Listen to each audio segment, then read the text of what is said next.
Well, good morning. In my last class, I talked about register transfer and micro operation. I gave the basic introduction about that, how register transfer between two registers happens.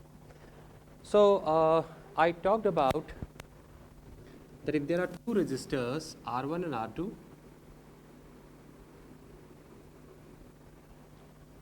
the transfer happens, the data from one register to another register can be transferred directly, and the specific micro operation can be written as, if I write down the micro operation like R1 gives R2, so that means I want to transfer the contents of R2 to R1, then I can show it the hardware representation of it like this. So this is what we covered in the previous class. In today's class, we'll move further and we'll talk about how can we expand this hardware so that different micro operations related to transfer only, so I'm talking about register transfer only, can be accommodated. For example, if I want to modify this micro operation, then if I add some kind of conditional transfer, then this micro operation can be modified like this. So if I say, if there is a variable called P, or P is something called 1-bit register or something which generates the signal.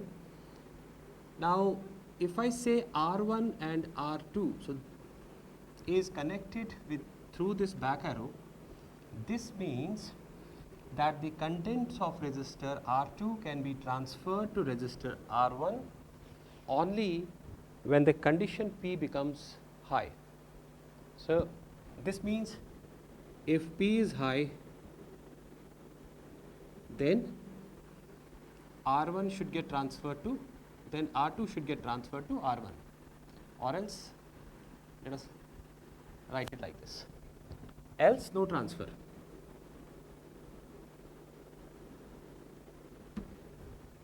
If I want to represent the micro operation for this statement, the micro operation for this statement is like this. Now, how can I modify my hardware? I want to modify my hardware because I have included a conditional transfer statement here. Now my hardware gets modified like this. Take two registers, we have two registers R1 and R2. R2 is transferring to R1, so that means first of all, this is my R2. Now R2 is transferring to R1. Okay. In my previous statement, the transfer is only possible when the load of R1 is high. So here I have ignored that simply just to show you that how a simple transfer happens. But here a load is associated with this R1. Now there is some control circuitry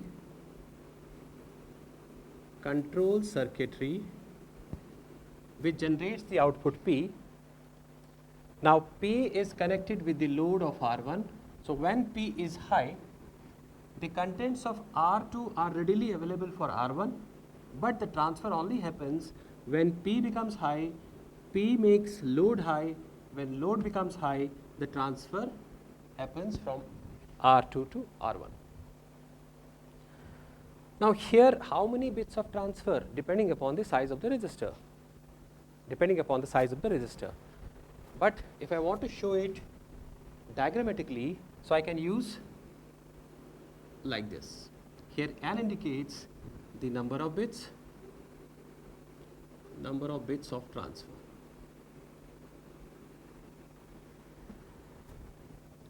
Okay.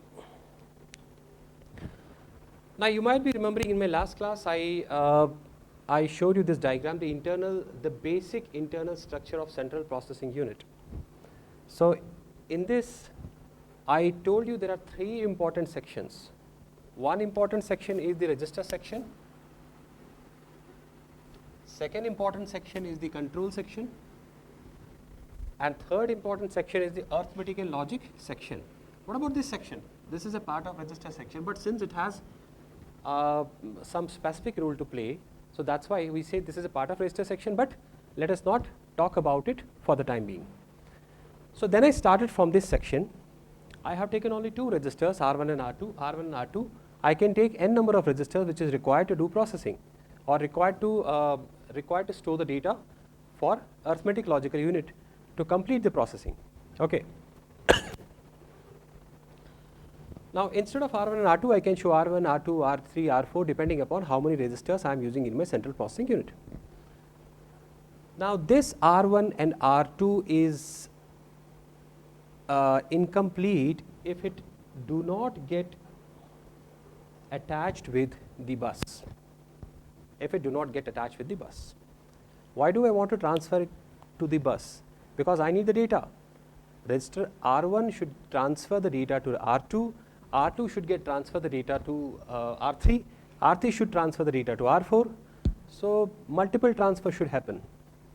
But here I am only transferring from R2 to R1 by connecting R2 with R1, that's it. Now imagine if I have 10 registers, 20 registers, 40 registers, it becomes too difficult, too complicated to transfer from one register to another register. Now only possible alternative is just to have a common bus which facilitates the transfer from one register to another register. So let's move further, let's move forward, and let us take this process of transferring from registers to bus and bus to register. Okay. So let me talk about the bus transfer.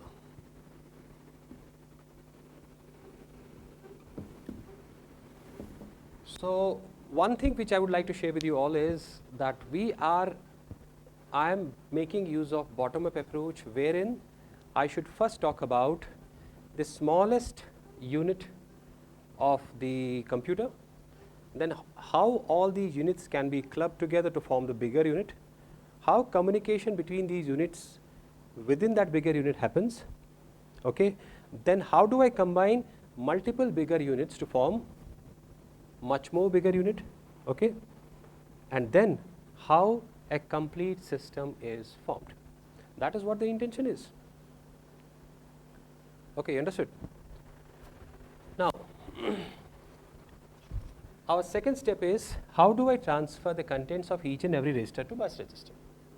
For example, let me give example. Let us say I have 4 registers. I have 4 registers A, B, C, D. I have 4 registers and I want to transfer the contents of every register from one register to another register, from A to B, B to C, C to D, D to A, or depending upon what is our requirement.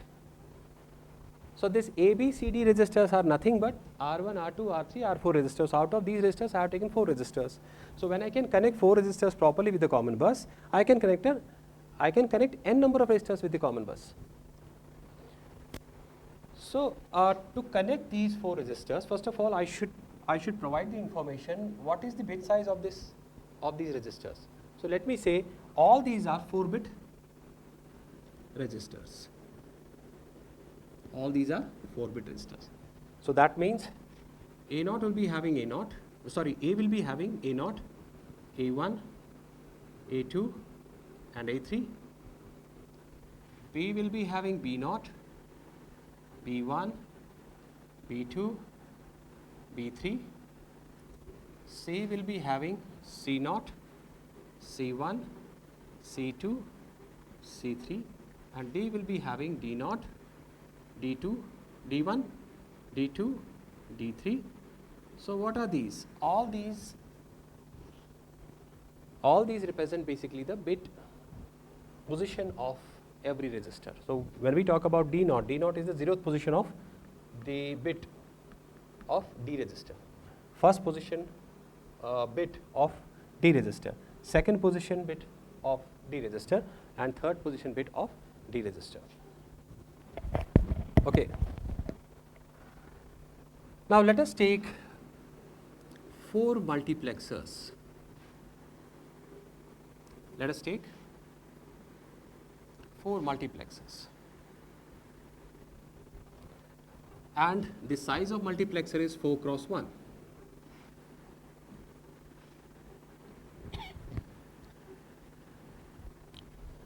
Now we know what exactly a multiplexer is. A multiplexer is an electronic circuit which takes many inputs and gives us only one output.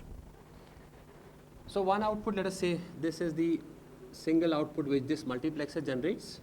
So I'll say this is output 1. Another output, so I'll say this is output 2. Another output, I'll say this is output 3. And another output, I say this is output 4.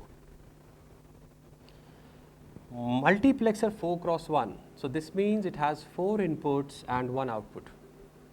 And this multiplexer gets controlled by 2 select inputs, S0 and S1. S0 and S1.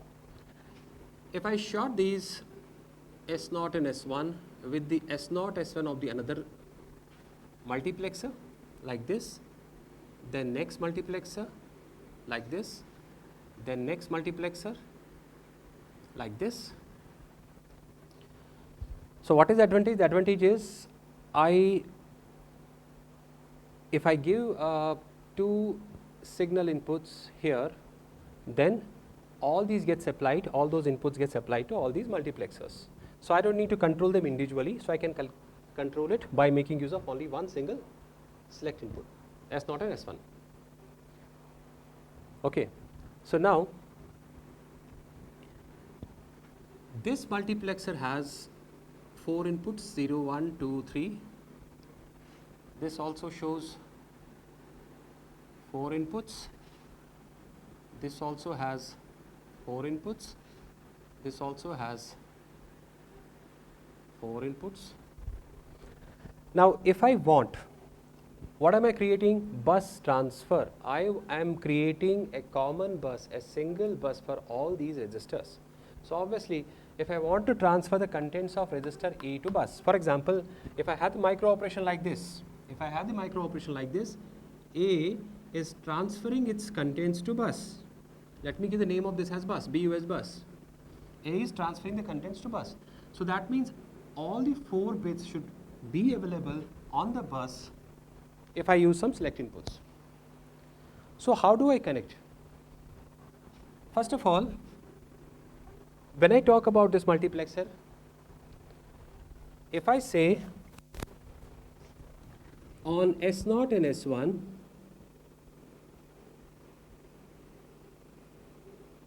what should get selected? Selected register. So if I use 0, 0 and say on 0, 0, A should get selected. So it depends how I am connecting here. Now let me say I am deciding that on 0, 0, A should get selected. Similarly on 0, 1, B should get selected. 1, 0, C should get selected. 1, 1, D should get selected. Then when I apply 0, 0, multiplexer, the working of multiplexer is like on 0, 0, it throws out the input applied at 0 to the output. Okay. So that means if I give 0, 0, all the contents of register A should get transferred on this bus. So that means I should connect each and every bit position of this register to 0th position of this multiplexer. So now if I say A3 is connected here, A2 is connected here, now A1 is connected here and A0 is connected here. Okay.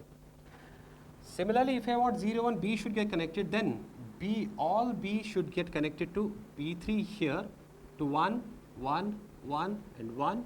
C should get connected to 2, 2, 2 and 2, and D should get connected to 3, 3, 3 and 3. Now see what happens.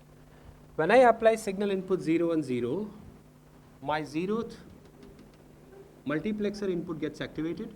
So 0, 0, 0, 0, whatever is applied here gets transferred here. So all the contents of register A gets transferred on this bus. So now this A to bus transfer is possible. So this is the hardware representation of this micro statement.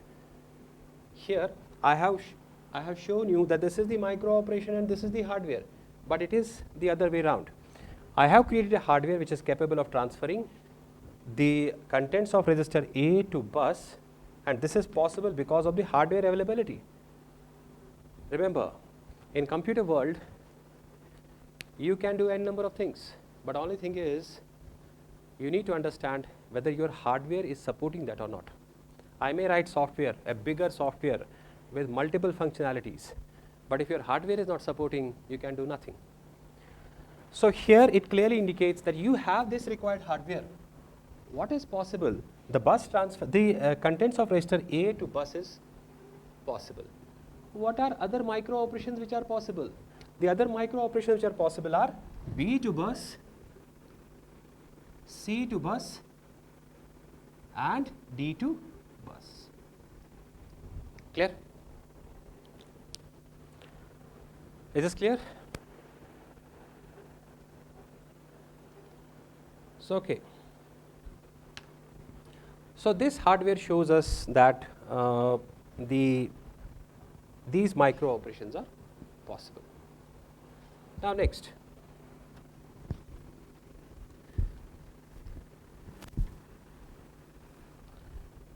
if I want to transfer from bus to the specific register now, for example, I want to transfer from A to B. Is it possible now? So with this hardware, no, you can only transfer from A to bus because there is no availability of hardware from bus to A or bus to B or bus to C and bus to D. So what is the required hardware? The required hardware is now, if I have some sort of connections from this output to the input of these registers, and if I control these registers through some control this mechanism, and then only I'll say A to B, B to C, C to A, D to A, D to B. I mean, between registers are possible. So now we can, by extending this hardware, a bit and controlling the operation of these registers, I can use these micro operations to show transfer between register 1 to register 2. So my dear students, this was all about the registers making use of one single bus, and that bus is used to transfer between the registers. Remember, we are only talking about this section first. So we'll complete this section, then we'll move on to this section, then we'll move on to this section. Okay, so I hope you understand this lecture. Further, I'll continue the transfer between the registers and the bus, and from bus to memory in my next class. Thank you very much.